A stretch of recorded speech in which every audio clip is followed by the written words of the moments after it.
Bismillahirrahmanirrahim.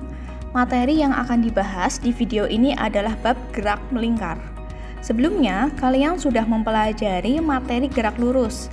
Nah, nanti rumusnya tuh mirip-mirip sama rumus gerak lurus. Jadi, mudah-mudahan kalian tidak kesulitan ya saat mempelajari materi ini.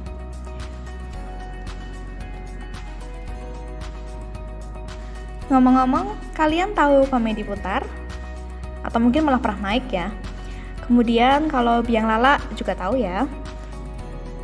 Nah, kedua wahana ini menerapkan gerak melingkar loh. Lalu, yang sering kalian lihat jam, jarum-jarum pada jam juga aplikasi dari gerak melingkar. Termasuk juga kipas angin. Komedi putar, biang lala, jam, dan kipas angin merupakan contoh aplikasi dari gerak melingkar, yaitu gerak melingkar beraturan. Sebelum ke persamaan GMB, saya mau jelasin dulu besaran dan karakteristiknya. Kalian tahu CD ya? Nah, misal kalian memutar CD. CD itu kan tersusun atas partikel-partikel kecil. Misal kita tinjau satu partikel di titik ini, yang disebut dengan posisi sudut, kemudian diputar. Nah, partikel tadi sekarang di sini, sehingga dia berpindah. Anggap saja posisi ini sebagai θ0, posisi awal. Lalu kalian putar lagi hingga partikelnya di posisi ini. Kita sebut dengan θt.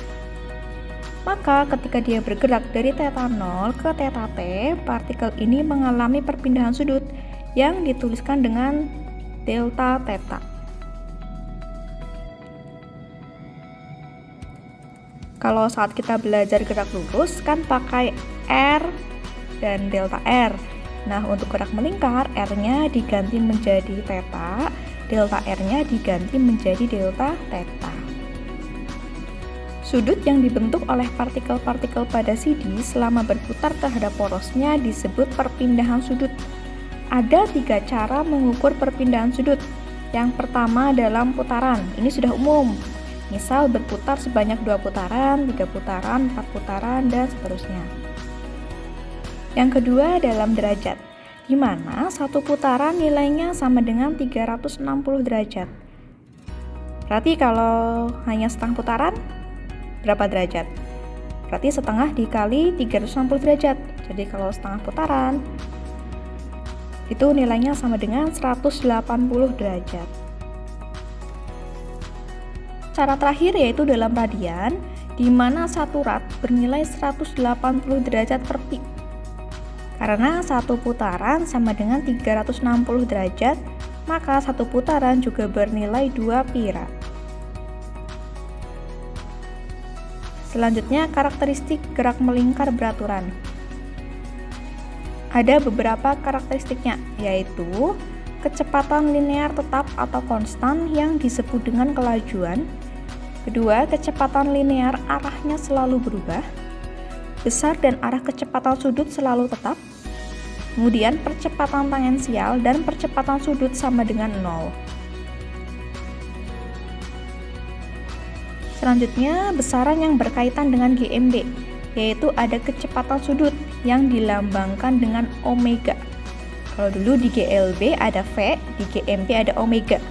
Ingat ya, bukan W bacanya, tapi omega. Omega sama dengan 2pi per T, atau omega sama dengan 2pi F, di mana F sama dengan N per T. T besar di sini adalah periode, F adalah frekuensi, N jumlah putaran, dan T kecil adalah waktu. Lalu ada kecepatan sudut rata-rata. Cara menghitungnya adalah perpindahan sudut dibagi selang waktu. Omega bar sama dengan delta θ per delta T. Sedangkan untuk kecepatan sudut sesaat, yaitu perpindahan sudut dalam waktu yang sangat singkat, di mana nilai selang waktunya mendekati 0, dihitung dengan menurunkan posisi sudut terhadap waktu, yaitu omega sama dengan dθ per dt. Masuk ke persamaan gerak pada GMB. Pertama ada posisi sudut, θ, di mana θ sama dengan omega kali T. Dengan theta adalah posisi sudut, omega kecepatan sudut, dan T adalah waktu. Kalau dulu di GLB ada S sama dengan V kali T, kalau sekarang theta sama dengan omega kali T. Yang kedua ada kecepatan linear. Persamaannya adalah V sama dengan omega kali R, di mana omega adalah 2πf sehingga V sama dengan 2πf dikalikan R. F frekuensi nilainya berbanding terbalik dengan periode, jadi F itu 1/T, sehingga V sama dengan 2π/T dikalikan R. Dengan keterangan rumus sebagai berikut.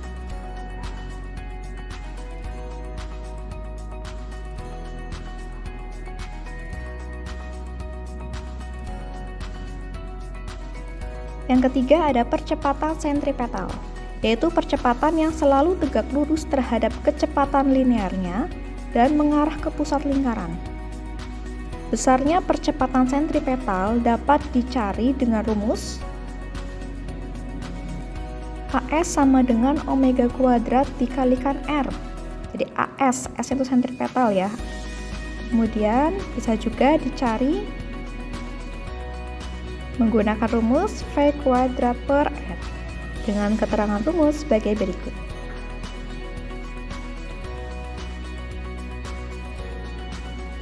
Lalu ini ada tabel ringkasan rumus hubungan gerak lurus dan gerak melingkar. Jadi kalau di gerak lurus atau gerak translasi, perpindahan itu atau posisi ya dilambangkan dengan S. Kalau di gerak rotasi, posisi sudut dilambangkan dengan theta. Hubungannya adalah S sama dengan theta dikalikan R. Kemudian kalau kecepatan di gerak lurus V sama dengan S/T, kalau di gerak melingkar kecepatan sudut omega sama dengan theta per T. Dimana hubungannya V sama dengan omega kali R. Lalu ada percepatan di gerak translasi atau di gerak lurus ada A sama dengan delta V per delta T. Kalau di gerak melingkar percepatan sudut alfa sama dengan delta omega per delta T. Dimana hubungannya A sama dengan alfa kali R. Jadi kalau S berubah jadi theta, V berubah jadi omega, kemudian kalau A berubah menjadi alfa.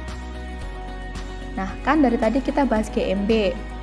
Terus barangkali kalian ada yang bertanya-tanya ya, ada GMB, GMBB ada atau enggak? Ada. Tapi ini saya berikan untuk tambahan saja ya. Jadi persamaan GMBB itu nanti juga sama dengan persamaan GLBB. Kan ada VT sama dengan V0 plus alfa kali T ya. Nah sekarang semua V itu dirubah jadi omega, semua A-nya dirubah jadi alfa. Jadi rumusnya itu omega T sama dengan omega 0 ditambah alfa kali T. Terus dulu ada S sama dengan V0T plus setengah AT kuadrat. Oke, sekarang jadinya theta sama dengan omega 0T ditambah setengah alfa T kuadrat. Begitu juga pada persamaan omega T kuadrat, berarti menjadi omega 0 kuadrat plus 2 alfa theta. Dengan keterangan rumus sebagai berikut.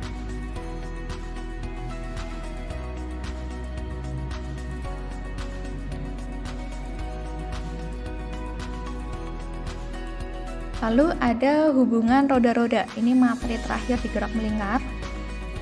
Yang pertama ada dua buah roda yang dihubungkan dengan sabuk. Dua buah roda ini memiliki panjang jari-jari yang berbeda. Kemudian kecepatan sudutnya juga berbeda karena porosnya berbeda. Sehingga yang sama adalah kecepatan linearnya. Kalau roda dihubungkan dengan sabuk, maka persamaan yang berlaku V1 sama dengan V2, di mana V2 itu omega kali R, sehingga omega 1 dikali R1 sama dengan omega 2 dikali R2. Kemudian ada roda-roda yang bersinggungan seperti ini. Ini juga sama, porosnya kan berbeda, sehingga yang sama adalah kecepatan linearnya, sehingga V1 sama dengan V2, omega 1 R1 sama dengan omega 2 R2.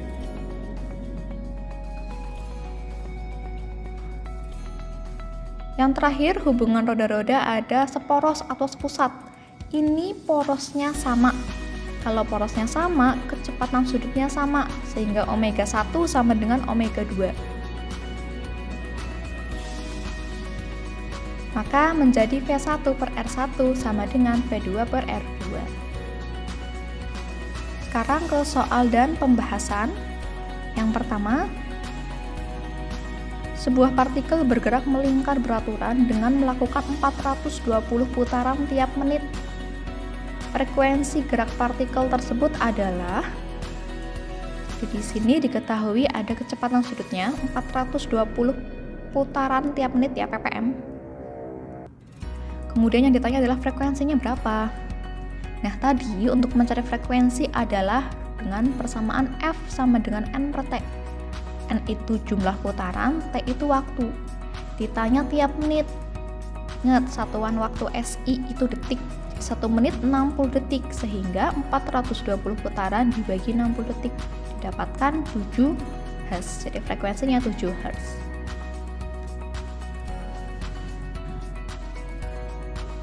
Yang kedua, sebuah partikel bergerak melingkar beraturan dengan melakukan 420 putaran tiap menit. Jika jari-jari lintasannya 20 cm, kecepatan linearnya adalah, nah, di sini yang diketahui ada omeganya, kecepatan sudutnya, kemudian jari-jarinya. Jangan lupa diubah ke meter, menjadi 0,2 meter. Yang ditanya kecepatan linearnya, V-nya berapa? Kita gunakan persamaan V sama dengan omega kali R, tapi omeganya masih dalam ppm, putaran per menit. Kita ubah ke rad per sekon. Gimana caranya? Caranya 420 putaran per menit. Satu putaran itu 2 pi radian. Jadi 420 dikali 2 pi rad. Menit berubah ke sekon, berarti 60 sekon.